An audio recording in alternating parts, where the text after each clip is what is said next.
We'll be discussing about types of bending losses, or first we discuss about what is bending loss and its types and dispersion. So bending loss we have already discussed regarding this.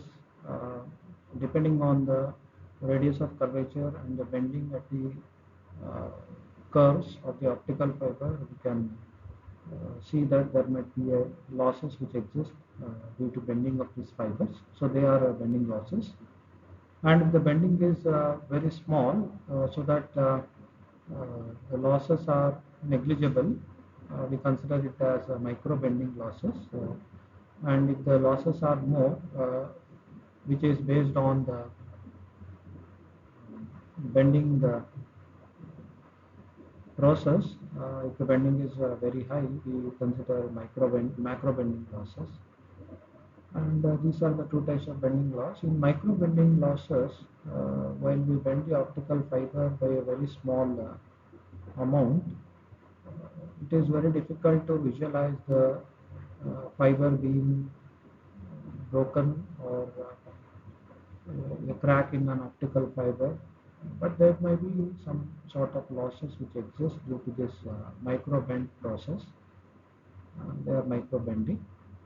Similarly, if we can easily visualize the problem with the optical fiber, it might be broken, or there might be a crack in the optical fiber, so that there is a loss in the signal which is propagating in the optical fiber. It may radiate out of the optical fiber due to the evanescent field which is created due to the bending of the optical fiber.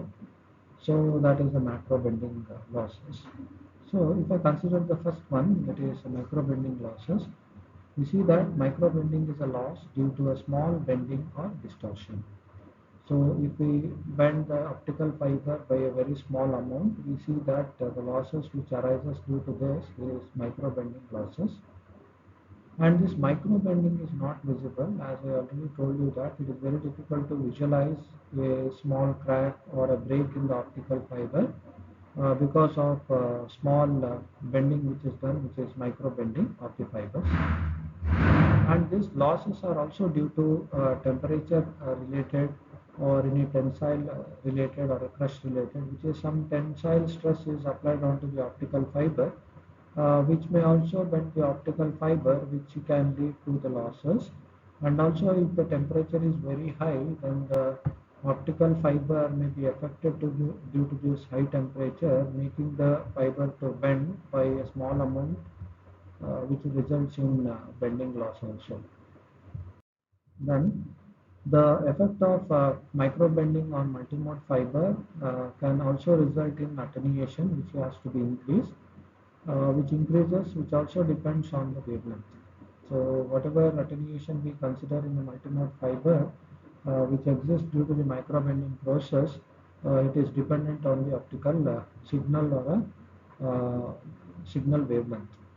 And this can be minimized. These losses can be minimized during the installation and testing. So this is the only way with which we can minimize this micro bending losses.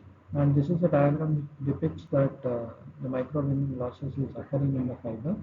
So this is a cladding, this is a core, and you can see that the optical signals are radiating out from the core into the cladding, so that they are escaping out of the fiber core into the cladding, leading to a loss, finally results in attenuation, which is a sort of transmission loss. Then these kind of problems may exist whenever there is a micro bends, multiple bends in the optical fibers. That is the power loss from the higher order modes, we see that, and micro bending occurs in the optical fiber in this way, and also power coupling from the optical source into the optical fiber core can be easily done, and it can be through this micro bends. There might be it might affect the signal which is propagating in the optical fiber core, which is resulting again in a micro bending loss. Then macro bending. Macro bending losses are caused by large scale bending of the optical fiber. So you see that the bending is large which results in macro bending losses in the fiber. So this diagram illustrates this macro bending process which may happen in an optical fiber due to large bending. So we see that the optical signals are propagating, which is exhibiting the total internal reflection in the fiber core, and some signal is escaping out or radiating out from the core into the cladding and out of the optical fiber, and this is nothing but a macro bending losses. And this loss can be represented by radiation attenuation coefficient, based on which I can identify the intensity of the loss which exists due to the fiber bending. So alpha r is used to represent the radiation attenuation coefficient or just attenuation factor, which is equal to C1 and into exponential of minus C2 into R, where C1 and C2 are the constants, and R is the radius of curvature of the fiber bend. And large bending occurs in multimode fibers, and negligible amount of bending occurs results in bending losses in single mode fibers due to its microstructure and single mode operation. Then for this we have the radius of curvature defined RC equal to 3n1 square into lambda by 4 pi into n1 square minus n2 square to the power 3 by 2. So this is the radius of curvature defined for a large bending losses which can occur in a multimode fiber. Then macro bending losses, how it can be reduced. So it can be reduced in two different possible ways, two different ways. One is designing the fibers with large relative refractive index difference, that is delta. So making the value of delta larger and larger, we see that the macro bending losses can be reduced. And operating the fiber at shortest wavelength possible. So this is the other way of reducing the macro bending losses. Then the critical radius of curvature for a single mode fiber can be estimated as RCS, where CS represents the radius of curvature for a single mode fiber, and that is given by 20 lambda by n1 minus n2 to the power 3 by 2 into 2.748 minus 0.996 into lambda by lambda c to the power minus 3. So this is the expression which expresses the radius of curvature for a single mode fiber. And lambda c is the cutoff wavelength of the single mode fiber. Lambda is the operating wavelength of the signal, and N1 and N2 are the refractive indices of the fiber core and the cladding materials. Then we have core and cladding losses, and this core and cladding losses can be identified by different attenuation coefficients, which results in different indices of refraction, based on which we can identify the type of attenuation losses in core and cladding separately by considering the attenuation coefficients separately for core loss and cladding losses. Then signal distortion in optical waveguide. Whenever we consider signal distortion, it is nothing but the change in the shape of the signal or change in the shape of a pulse which is transmitted into the optical fiber core.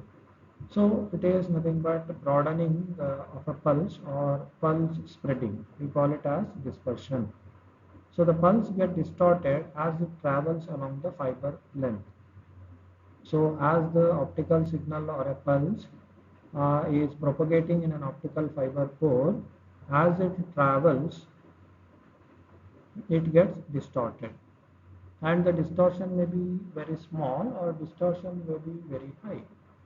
So the pulse spreading in this fiber is referred to as dispersion. So pulse spreading in the sense the change in the shape of a pulse. Pulse is going to spread. It means that it is going to change its width, or it may change its height, which is nothing but width is nothing but a time interval of a signal. Height is the amplitude of a particular signal or a pulse. And why this dispersion occurs? Dispersion is caused by difference in the propagation time of the light ray that take different paths during their propagation in the optical fiber. So dispersion is normally caused by the difference in the propagation time of each optical ray which takes different paths during the propagation in the fiber core. So different propagation time, due to which we see different paths in the optical fiber core, which is due to which is leading to dispersion. Then the light pulses traveling down the fiber encounter dispersion effect. Because of this, the pulse spreads out in the time domain, which is nothing but variation or change in the time interval of a particular signal. So that is, the light pulses are traveling in the optical fiber and they exhibit dispersion. Because of this, the pulse is going to spread out in a time domain. It is going to change its interval in the time domain. And what are the effects of this dispersion? This dispersion will limit the information bandwidth. If the information bandwidth is limited, then the information carrying capacity of such fibers are going to be restricted, or it is going to be reduced. So dispersion normally reduces the information bandwidth. So the distortion effects can be analyzed by considering the group velocities in a guided mode. So whatever we consider as the group velocities, based on the group velocities analysis, we can see the distortion effects, whether the distortion is high or distortion is very small. And coming to a example problem, we see that two step index fibers exhibit certain parameters. One is a multimode fiber with a core refractive index of 1.5. So the data given from this problem is the refractive index of the core is N1 given as 1.5. A relative refractive index difference, which is represented by delta of 3%, which is 3 by 100, 0.003, and an operating wavelength, that is lambda, is 0.82 micrometer. So these are the three things given under part A of this particular problem. And for part B, we see that an 8 micrometer core diameter single mode fiber. So core diameter is 8 micrometer, which is represented by D, which is 2 times A. And refractive index of this is same as A, which is 1.5.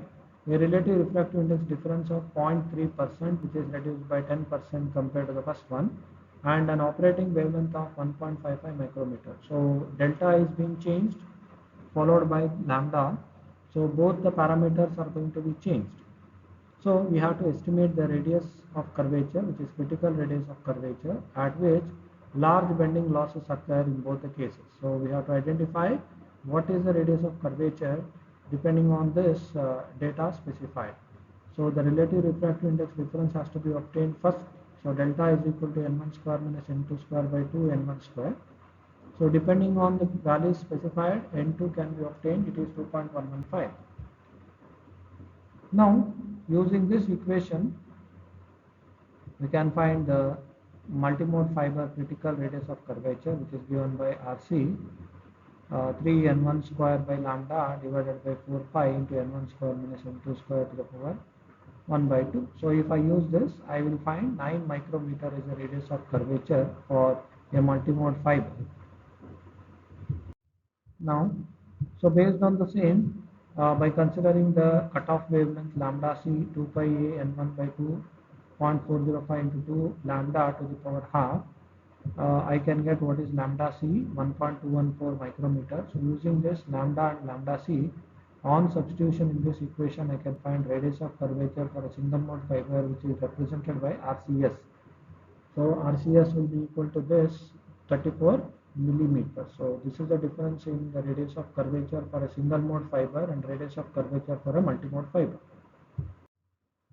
Then dispersion and attenuation is giving rise to a new term, which is called as interference. So that is due to the dispersion or pulse spreading which occurs in the optical fiber. So here we see that the amplitude of the signal with the time. So this is the fiber input what we consider, and it has got the amplitude as 1011. So this is the value which is going to be considered as an optical pulse, which has to be transmitted in the optical fiber, and this is the amplitude of the signal when the light pulse is going to travel for a certain distance L1 in n kilometer length of the fiber. So if I consider L as 5 kilometer, let us assume that for L1 it is 2 kilometers. So after the wave travels a 2 kilometer length, uh, it starts to disperse. It means that we see that the time interval of this pulse is going to be changed. So here we see that the time interval is increased. So this is pulse spreading. Pulse spreading happens here, or dispersion happens here. And here also we see that the pulses are overlapped. Small portion of the second pulse, the third pulse is getting overlapped with the fourth one, which makes these pulses non-distinguishable. So I cannot distinguish which pulse is this 1 or 0 or 1, whatever it is. So it is very difficult to distinguish. And as the light travels for another distance of say L2 kilometers, which is greater than L1, say for example it is 4 kilometers travel. So after a 2 kilometer, we saw that this is a condition of the optical pulses in the optical fiber. And after a distance of 4 kilometer, which is L2, which is greater than L1, which is 2 kilometer, we see that all the neighboring pulses are getting overlapped, and also there is an absence of zero level. We see that here in the diagram there is no zero level. So there is absence of zero level. So all the pulses, whether it is 1 or 0, getting overlapped, and also the pulse getting broadened.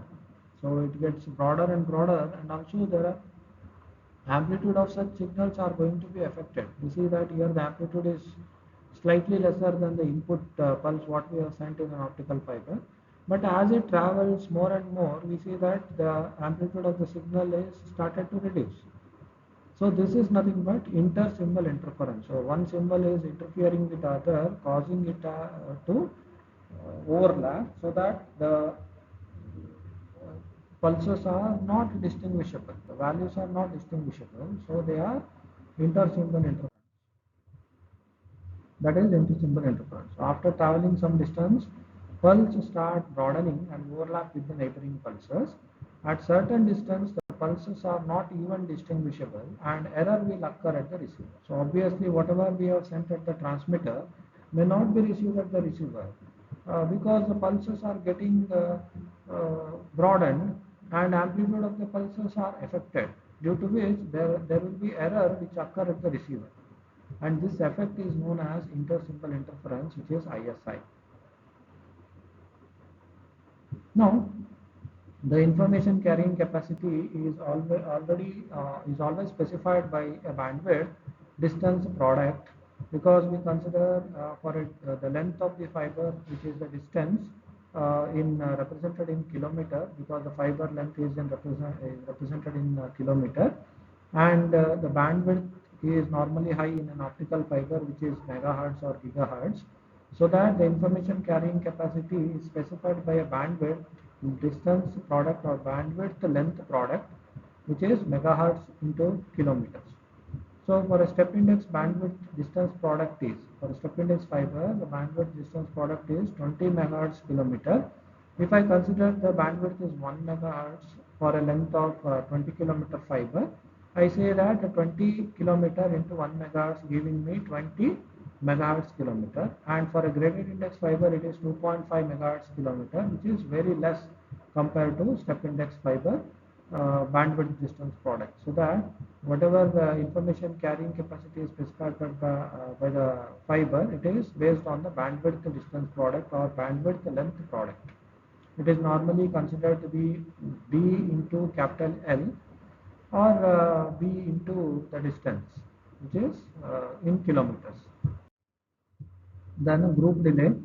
So if I consider an optical fiber which is carrying the optical signal with the different modes, and each mode are all the spectral components which are in the different wavelength band, we see that there is a time delay and a group delay in the direction of propagation, because these spectral components are traveling independently due to their different time delay and group, because of its different wavelengths, which is from different spectral components. So the velocity at which the energy in a pulse travels along the fiber is known as a group velocity. So this is a basic definition which is required to be known. Then pulse spreading in different fibers. So earlier we have seen that how the dispersion or pulse spreading occurs, but specifically not with respect to a single mode fiber, multimode fiber, step index fiber, or a graded index fiber. So specifically, if I look into that, we see that multimode step index fibers exhibits a greatest dispersion of the transmitted light pulse. So multimode step index fiber will have the greatest dispersion. Pulse broadening is very high in multimode step index fiber, and multimode graded index fiber will give considerable improved performance over a multimode step index fiber. So this graded index fiber will have broadening of a pulse lesser compared to this.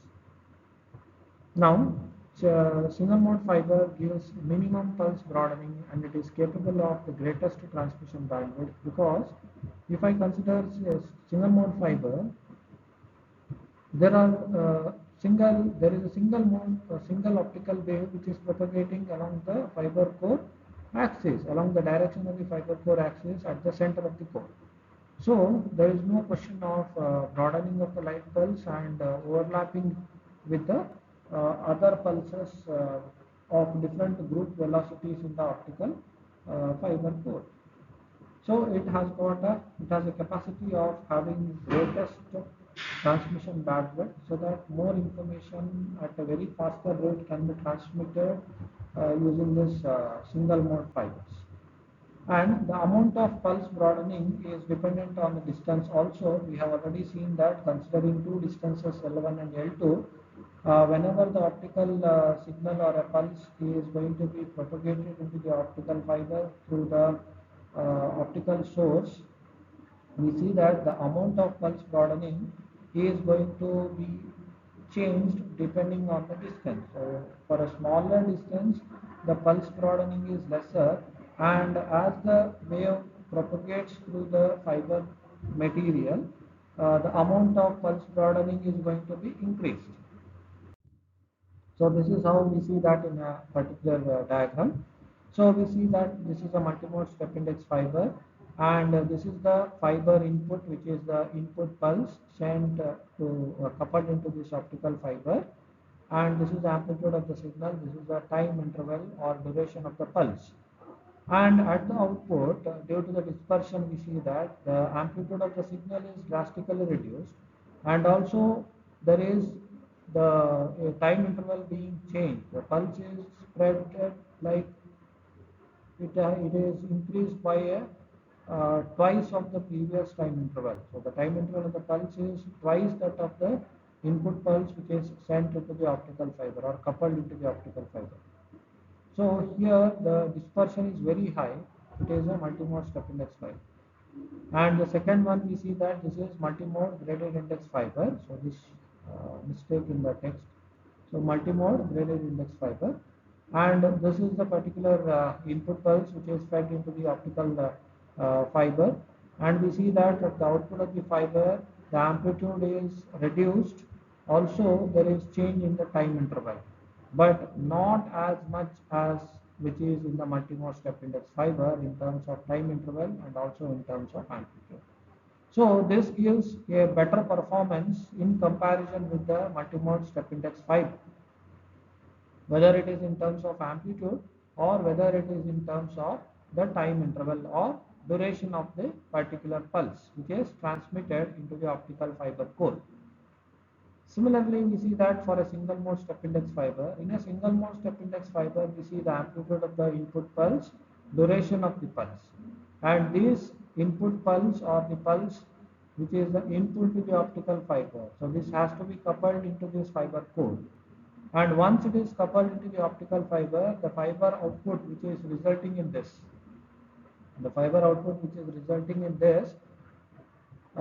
is having an amplitude which is slightly lesser than the actual amplitude of the input pulse, and also we see that the time interval or the duration of the pulse is slightly increased in comparison with the input pulse which is fed to the input of the optical fiber.